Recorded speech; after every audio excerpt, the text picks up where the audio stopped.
correlate with the clinical science. They are not going to they are not going for blood reports guys. एक myth नहीं है, homeopaths नहीं करवाते reports. अगर आपको लग रहा है कि गैस्ट्रिक अल्सर है तो गो फॉर अपर जीआईस्कोपी, एंडोस्कोपी करवाओ. क्यों नहीं करवाते हो लोग? अधरपैथी में जाएंगे और कोई जगह पे जाएंगे तो वहां पे they are going for 20,000 stay करवाते हैं और अपर जीआईस्कोपी करते हैं, तो 20,000 हो गए पेशेंट के खर्चा. तो अगर आप सिर्फ 5,000 में 5,000 में वो अपर जीआईस्कोपी करवाओगे, उसके ऊपर से आपकी मेडिसिन सिलेक्ट करने वाले हो, तो व्हाई नॉट? क्यों नहीं करवाना है? फीवर का पेशेंट आया आपके पास, 4 दिन बुखार आ रहा है, आप वायरल बोले जा रहे हो, पेशेंट 4 दिन में आपको छोड़ के चला जाएगा, कहीं और भी चला जा सकता है. ट्रू, छोड़ के भी, दुनिया छोड़ के भी चला जा सकता है. जो हाई ग्रेड फीवर और सेप्टिसिमिया में पेशेंट हो, न्यूमोनिया हमने ऐसे होम्योपैथ्स देखे कि वो 4 दिन के बाद भी सीबीसी नहीं करवाते. Simple guys, go with the reports. Dengue है, बैक्टीरियल इन्फेक्शन है, वायरल है, we have to differentiate. Patient को हमारी medicine might be remain same, लेकिन पेशेंट को एक्सप्लेन करने के लिए, पेशेंट का डायग्नोसिस करने के लिए those reports are required. Diagnosis तो करना ही है, कोई भी केस हो डायग्नोसिस तो करना ही है. जब तक आपके लेटर पे आरएक्स ना लिखो तब तक एक एलोपैथ की तरह केस को सोचना है कि ये है, क्या रीज़न हो सकता है. पेडल इडीमा है तो फिर लिख ही नहीं देना है कि एपीसी होगा. यस, सोचना है कि एलवीएफ है या सीकेडी है या कोई और कंडीशन है, करवाने की जरूरत है, या फाइंड आउट द रीजन. हाइपोवॉलेमिया है, क्या है.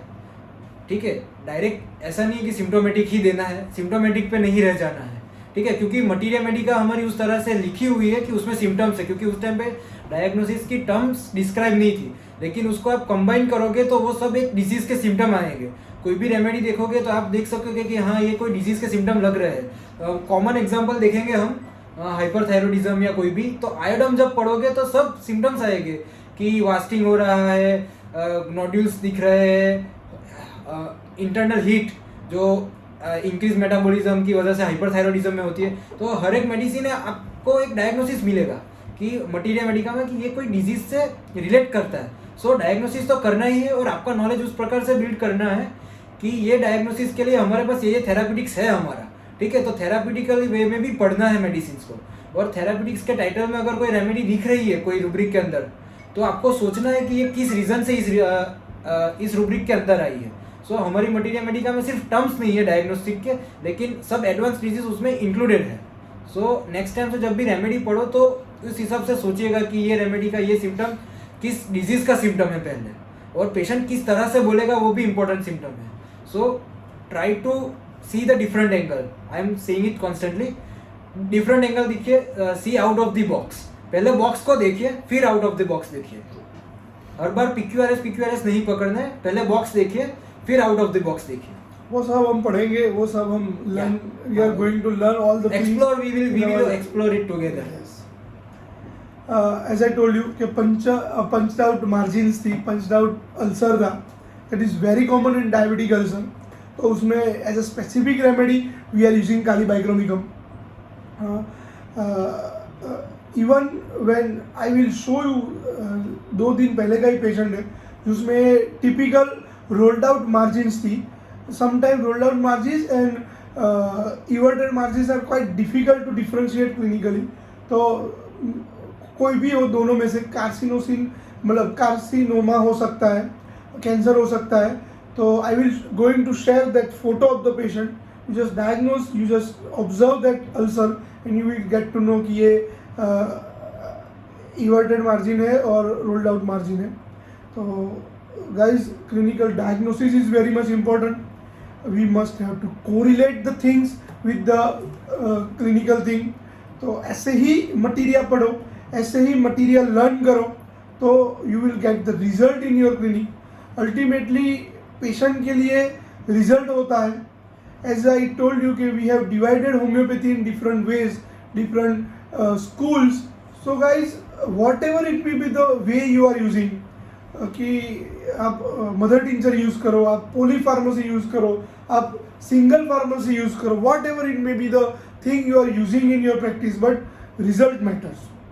दिस इज द टाइम जहाँ पेशेंट आपको 1 वीक देगा, 2 वीक देगा, आपने कोई डॉक्टर के रेफरेंस से आया है पेशेंट तो विल गिव यू मैक्सिमम 3 और 4 चांस, 1 मत देगा, लेकिन उसके बाद पेशेंट चला जाएगा। 10% रिलीफ तो देना ही है। पेशेंट को फर्स्ट विजिट में जो रिलीफ नहीं दिया तो patient will go away. This is the main clinical thing guys. तो पहला फॉलोअप में पेशेंट ऐसा तो बोलना चाहिए थोड़ा तो अच्छा है। यस, कुछ 1% भी पेशेंट को जो अच्छा होगा then and then patient will come to you. फिर वो नहीं जाएगा। वो 10 स्किन स्पेशलिस्ट को मिल के आया होगा आपके एरिया के और फाइनली आपके पास आया होगा जिसमें उसको रिलीफ नहीं मिला होगा और आपकी मेडिसिन से 1% या 2% भी रिलीफ होगा तो patient will come to you. At least itching भी कम हो ना पेशेंट का, एसिडिटी माइनर सिम्टम वो भी कम हो तो भी पेशेंट आपके साथ फॉलोअप में रहेगा फिर, और उसके आजू बाजू के 4 पेशेंट को लेके आएगा। तो guys, first treat acute in your practice. Patient direct in your initial practice, doctors or homeopaths are afraid to prescribe in acutes. So guys, don't afraid, आप एक्यूट में प्रिस्क्राइब करो जो एक्यूट ट्रीट कर पाओगे। My dad always tell me कि first focus on acute. जो आपने acute treat कर लिया तो क्रोनिक तो आप ट्रीट करने वाले हैं। जो खांसी वाला पेशेंट आया, सर्दी वाला पेशेंट आया, बुखार वाला पेशेंट आया, जो आपने वो ट्रीट कर लिया है तो with in next month patient आप उसका स्किन डिजीज आपको लेके आएगा, एक्जिमा दिखाएगा। वो एक्जिमा लेके आएगा कि सर मैं 12 साल से एक्जिमा से सफर हो रहा हूँ, तो वो आपके लिए क्रॉनिक के लिए आएगा। एक बार आप उसका बुखार मिटाओगे तो फिर वो सोरियासिस भी दिखाएगा आपको। उसको बिलीव आना चाहिए कि आपकी मेडिसिन से खांसी 1 हफ्ते में मिट गई। और जब भी एक्यूट के लिए है तो आपको ऐसे हड़बड़ी नहीं करनी है कि फीवर और सोरियासिस दोनों एक साथ ट्रीट करो, दिखाओ सोरियासिस, ऐसा नहीं करना। ठीक है, ये भी ठीक है, उस टाइम पे एक्यूट पे ही फोकस करके आगे बढ़ना है। और एक्यूट और क्रॉनिक हमारे लिए कुछ ज्यादा कोई डिफरेंशिएशन है नहीं, उसमें भी इंडिविजुअलाइज करना है, इसमें भी इंडिविजुअलाइज करना है। तो एक्यूट आपको क्रेडिट उल्टा जल्दी देगा, क्रॉनिक केस में हो सकता है 6-7 महीने 8 महीने बाद रिजल्ट मिले, उसमें भी करना तो वही है, केस लो, इंडिविजुअलाइज करो, प्रिस्क्राइब करो, फॉलोअप में बुलाओ। एक्यूट में भी वही करना है, एक्यूट में भी कोई दूसरा मेथड तो करना नहीं है। पेशेंट का केस लेना है, सिम्टम्स नोट डाउन करना है, इंडिविजुअलाइज करना है, अप्रोप्रिएट रेमेडी देना है। तो उल्टा एक्यूट आपको 3 दिन में रिजल्ट देगा, जो क्रॉनिक आपको 6 महीने में देगा। वो 6 महीने वाला क्रेडिट आपको बाद में मिलेगा।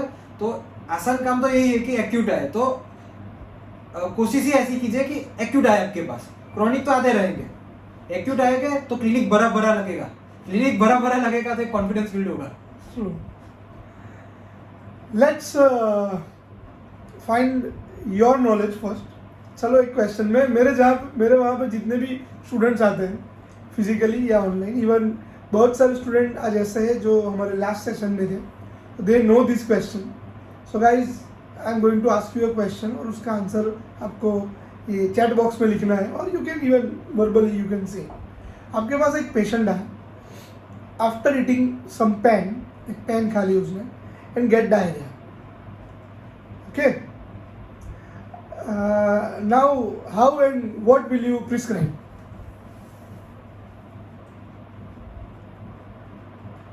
एक पेशेंट आया जिसने पेन खाई हुई है and then after he gets diarrhoea, what will be your prescription? Time starts now. Guys, क्या दोगे? As I already told you कि ये सिर्फ कॉलेज के लेक्चर्स नहीं है, हमें हमारा लेवल बढ़ाना है।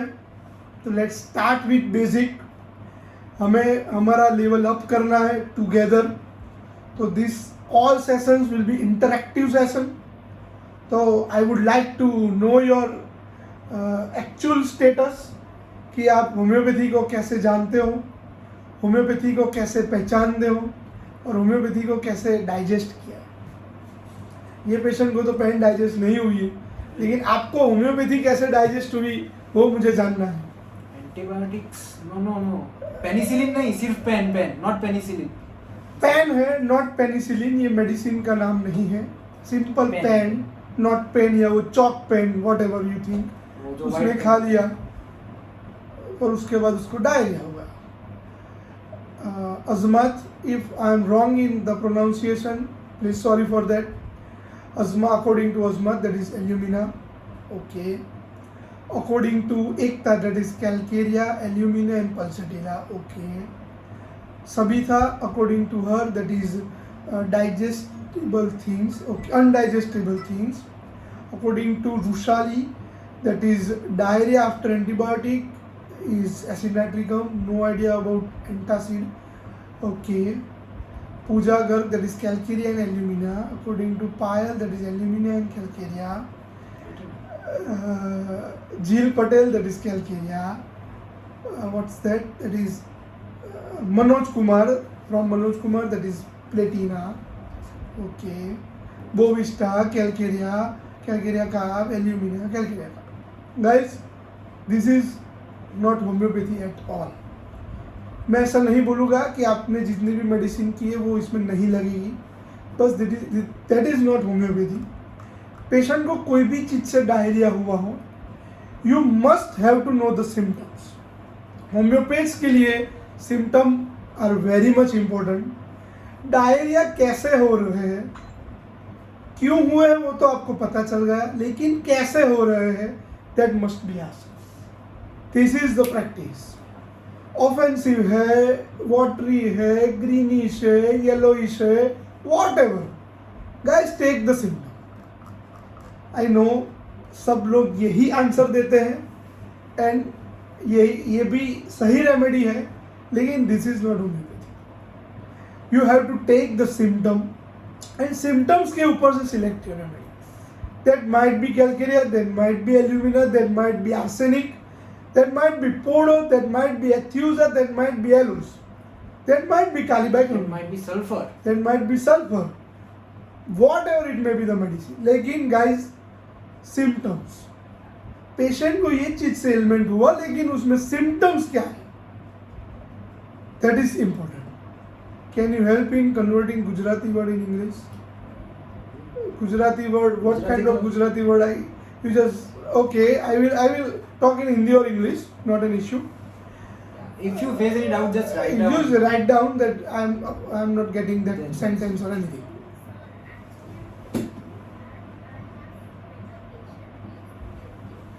But in your wait a minute, your voice is not clear. Might be my speaker is slow. Yes, Sorin. Yeah. So, sir, I had a patient who used to tell me that છે ને મને માથામાં લપકારા મારે ને એવું દુખે છે, and I don't know what does that mean, so I'm not able to find the remedy according to that. You are from Gujarat? Sorin? Yes. From where? Ahmedabad. Okay, Ahmedabad only. Okay, great. Lapkara is a throbbing sensation which is very common in headache. आपके पास headache के 10 patient आएंगे तो उसका explanation might भी यही होगा कि मुझे लपकारे मारते हैं. That is typical belladonna throbbing sensation. लपकारा मारना, दैट इज थ्रॉबिंग पेन. और हिंदी में और या नॉन गुजराती पेशेंट आएंगे वो आर फ्रॉम दिल्ली और पंजाब, तो चपके लगते हैं ऐसा बोलेंगे. चटके लगते हैं. एनीवन फ्रॉम पंजाब और Delhi that side. I think Richa is here. Yes, Richa is there from the last session. She was there even in last session. Richa, चपके लगना, that is throbbing pain. So best remedy, one of the best, yes, Pooja. Yes. Yes, so I have given that patient belladonna, but he is not having any kind of relief. Okay. His symptoms are like heaviness of the eyes, then there is drowsiness entire day, headache, that is temporal headache, and that day by day it shifts from one place to another. It is not on the same part, and the sensation even keep on changing again and again. First the patient was having throbbing pain in the ears along with headache, occipital headache, and then today the patient was having temporal headache with throbbing pain and slight vertigo. Okay. So along with headache, giddiness, the remedy is Jalsemium. Generally we prescribe Jalsemium in such case. A patient को headache होता है, heaviness होता है, along with that giddiness or vertigo, whatever it may be patient is telling you. So in those cases Jalsemium helps. And when the patient having throbbing sensation, the two leading remedies are there, that is belladonna and glonoine. both have the typical throbbing sensation, and the another remedy is millefolium. 3 having throbbing pain, but belladonna and glonoine are the different remedies, are opposite remedy to each other from the modalities. So from the modality, when patient is telling you कि ये throbbing pain, ये लपकारे मारना मुझे pressure से अच्छा लगता है, then think of belladonna. When patient is telling you, you can ask the patient direct question कि आपको दबाने से अच्छा लगता है या नहीं लगता है. If patient is telling you कि मुझे दबाने से अच्छा लगता है, then remedy is belladonna. When patient is telling you कि मैं टच करूँ तो भी दर्द बढ़ता है, slightest touch, even patient is not able to wear cap on the forehead. ये मटीरियल मेडी का मैं लिखूंगा. Yes, cap भी नहीं पहन सकता है, और we can consider it as a slightest touch causes pain, that is glonoine. दोनों के अंदर ऐसा है कि pain is aggravated from sun exposure. तो this is a differentiating point. As already I told you कि each and every case is different. तो आप इसमें जलसेम भी प्रिस्क्राइब कर सकते हो. If you are not getting result, you can go with, if the modalities is matching, then you can go for that glonoine. Materia की बात निकली है तो already tried glonoine even and belladonna even. okay. So in those cases, even as you told कि location of headache is constantly changing. Ignatia pulsatilla you can think. Yes, pulsatilla is there, ignatia is there, and as Sabitha is already mentioned, that is leccan. Leccan is also changing the sides. एक side right, एक बार right side होता है, एक बार left side होता है, right side होता है, left side होता है, keep changing the location. Leccan is more of a neuralgic pain. Yes. Even for throbbing pain, we can think of urgent of nitric acid. If patient is hurried and along with that desire of sweet, for him, do one thing. You just share the whole case, entire case in that group. LSMC. We will try to clear out the picture. और constitutional approach भी try करेंगे. Try to mention the physical generals also. और एक दूसरा tip है, ये तो throbbing word मिल गया, लेकिन अगर कोई दूसरी लैंग्वेज का पेशेंट आता है, जब ऐसा बोलता है कि जैसे आपने बोला कि आपको लपकारा मारना समझ में नहीं आया, ऐसे हो सकता है कोई पेशेंट दूसरे स्टेट से आता है और उसका वर्ड आपको समझ में नहीं आता है, तो इस तरह के कोई केस होते हैं तो पेशेंट को बोले कि आप डिस्क्राइब कीजिए. Yes. तो उसका आपको लपकारे में होता क्या है? हाँ, I would like to share one of the interesting case.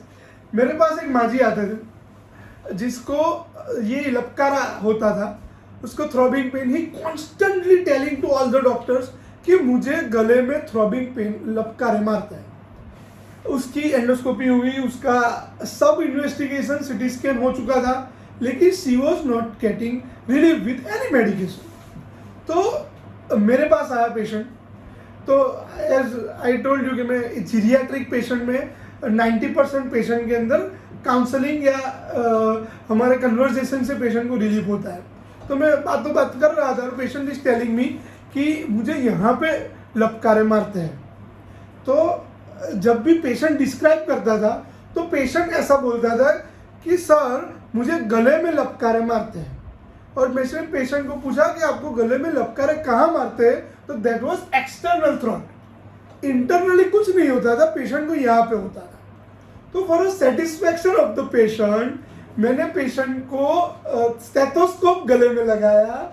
That was we are not checking throat externally और internally with stethoscope in my life, लेकिन वो पेशेंट को मैंने स्टेथोस्कोप लगाया और I just check the patient like this, और फिर उसको इग्नेशिया दिया था. She wants that attention from the family, और इग्नेशिया से पेशेंट गेट रिलीफ. तो गाइस पेशेंट पूरे डॉक्टर्स को अंदर ही बता रहा था, लेकिन मैंने आज की भी आपको कहाँ होता है, दैट वाज एक्सटर्नल. तो गाइस पेशेंट जब भी बोलता है और यू गेट कंफ्यूज, पेशेंट ऐसा बोलता है कि मुझे पेट के ऊपर खुजली आ रही है, पेट के अंदर इरिटेशन हो रहा है. इन दोज केसेस पेशेंट को पूछो कि पेट में कहाँ पे, अंदर बाहर, तो स्किन को एग्जामिन करो, अंदर तो पाल्पेट करो, तो कहाँ हो रहा है और आपको फील क्या हो रहा है, वो पूछना बहुत जरूरी है. तो ये सेंसेशन तो ऐसे ही मिलेंगे कि कैसे हो रहा है डिस्क्राइब करो, फिर वो कुछ हाथ का मूवमेंट करके बताएगा कि लपकारे ऐसे मारते, तो उसके ऊपर से आप शायद रूब्रिक पकड़ पाओ. इस मेथड से प्रैक्टिस करने तो शंकरन सर बहुत अच्छा लिखते हैं इस मेथड पे. तो राजेंद्र शंकरन की बुक भी पढ़िएगा।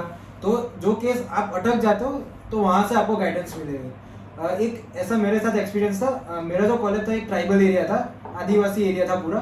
तो एक लेडी आई, ओल्ड एज की थी, मैं 3rd या 4th ईयर में होऊंगा। पेशेंट आके बोलती है, सर को बोलती है, हमको तो नहीं बोलती, सर को बोलती है कि सर मोशन नहीं हो रहा है। तो हम सब ने ऐसा ही होगा कि जॉइंट का कोई इश्यू होगा। फिर जैसे जैसे केस आगे बढ़ा तो वो पेशेंट स्टूल की बात कर रहा था। तो पूछना पड़ता है कैसे हुआ, क्या हुआ। हमने तो रस्टॉक्स लिख के भेज दिया था, क्योंकि इंटर्नशिप में कौन मगजमारी करे, ठीक है भाई जाओ, फ्री में दवाई देनी थी। लेकिन जब सर ने केस लिया तो पता चला कि वो मोशन मतलब स्टूल की बात कर रहा था। तो पूछना है हमेशा कि कैसे होता है, क्या होता है। तो व्हाट, व्हाई एंड हाउ का जो साइकिल होता है ना, वो हमेशा कंप्लीट करना है।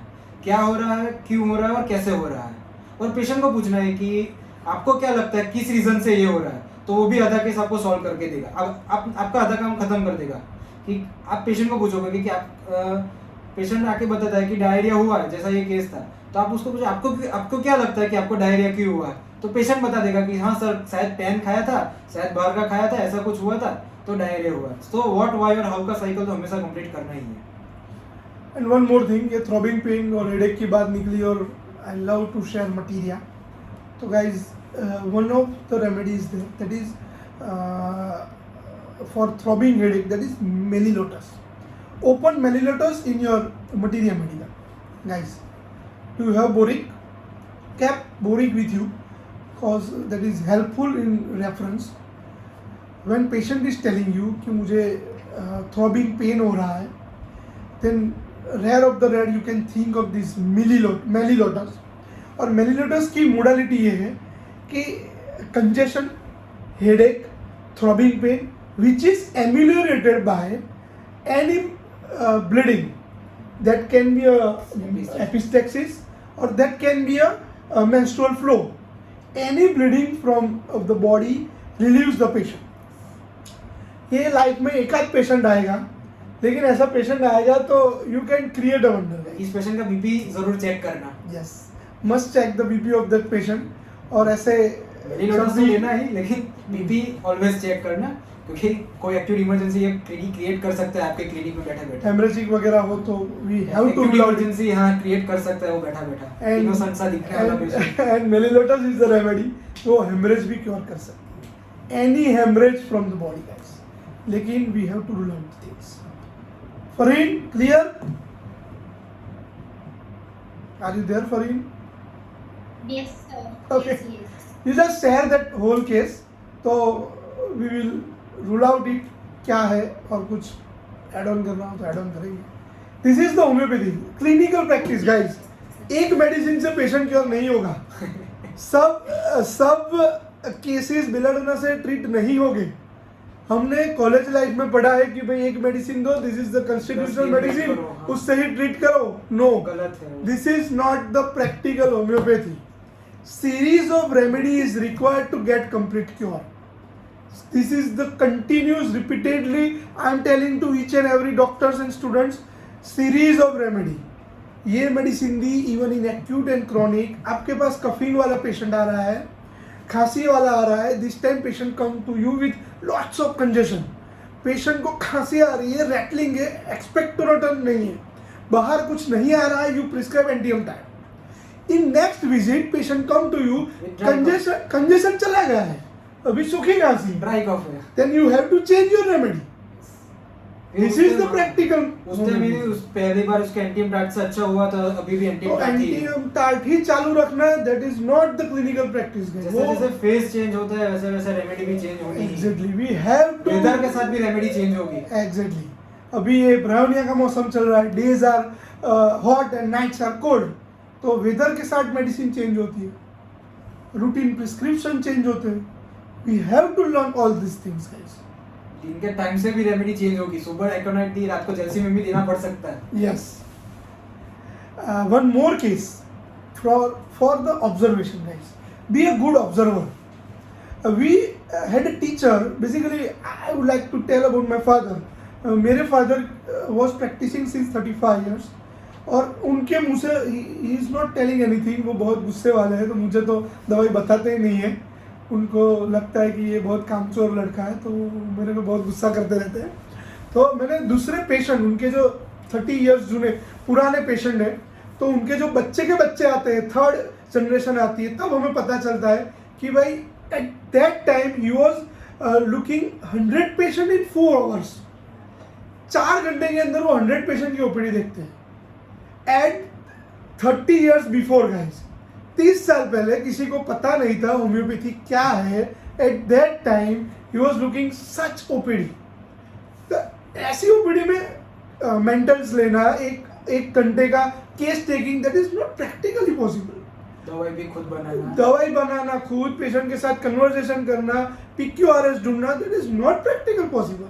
तो उन्होंने एक क्विक मेथड निकाली थी ऑब्जर्वेशन जैसे, तो उनका मेथड था, he was prescribing from that method. तो एक when I start practicing with him initially 2 महीने में जब, तो एक पेशेंट बच्चा आया था, child came to clinic with eczema in lower limb, पैर में यहाँ पे पूरा एक्जिमा था और उसमें से एक्सेसिव डिस्चार्ज आ रहा था। टिपिकल रेनी वेदर था, डैम्प वेदर था, और एक्सेसिव डिस्चार्ज था। तो what will be your prescription? Prescription is very common, but why that prescription, that is more important. क्या प्रिस्क्राइब करोगे? वो बच्चे ने पैर के ऊपर एक कपड़ा बांधा हुआ था और इवन दैट कपड़े में से डिस्चार्ज बाहर आ रहा था। That much discharge from the eczema, wet eczema. We can say that it is crying eczema. Yes, guys, what will be your prescription? Graphites. Why graphitis according to you, doctor? Experience कीजिएगा graphites. आप गलत नहीं हो सकते हैं, आप भी सही हो सकते हैं, लेकिन why graphitis? That will be learning for everyone. आप ग्रेफाइटिस की स्किन कैसे डायग्नोस करोगे? ग्रेफाइटिस का डिस्चार्ज कैसे डायग्नोस करोगे? और अदर रेमेडी येलोइश डिस्चार्ज है अगर, ओके, तो ग्रेफाइटिस हो सकता है। स्टिकी डिस्चार्ज है, यस ट्रू, मतलब वो तांतड़ा लाइक। ओके, बेसिकली तातना like discharge, that is stringy discharge Faiza. तो जो जब भी तातना जैसे डिस्चार्ज होते हैं, then we prescribe Kali bichromicum in our practice. Ropey stringy, and if it is yellow, then think of Calibachromicum, and if it is white, then think of Coccus cacti. Coccus cacti is the remedy. And yes, you are right in your way. लेकिन Faiza Graphite is having typical dry skin. Dry skin ऐसी होती है जो कांच paper, do you know what is कांच paper? वो जो colour निकालने के लिए यूज करते हैं। Guys, are you aware with that term? उसका इंग्लिश क्या है आई डोंट नो, उसका अदर हिंदी में क्या बोलते हैं I don't know. That is कांच paper. Share the photo of कांच पेपर इन ग्रुप। हाँ, वो parchment like skin, materia Medica के जो रीडर्स है, हाँ, पार्चमेंट लाइफ, वो दीवार के कलर जब भी होता है, तो जो पुराना कलर है उसको निकालने के लिए जो पेपर यूज होता है, दैट इज कांच paper.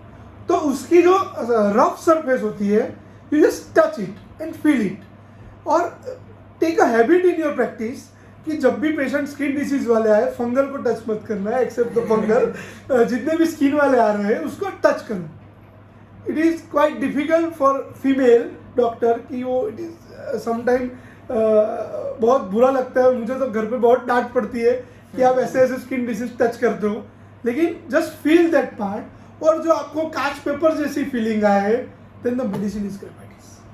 We are prescribing graphitis from that dryness. Yes, we were on that case.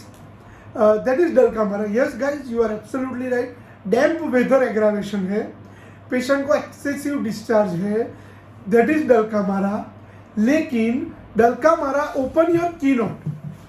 Guys, keynote में Dulcamara निकालो. Correlate with materia medica. This is very much important. Yes, Puja, rainy weather है, profuse secretion है। Yes, sand paper, as everyone told. I don't know the term, that is sand paper. Okay, polish paper. तो वो polish paper की जो rough skin होती है, that is graphites. Dulcamara की note में लिखा हुआ है, that is from physical general, increase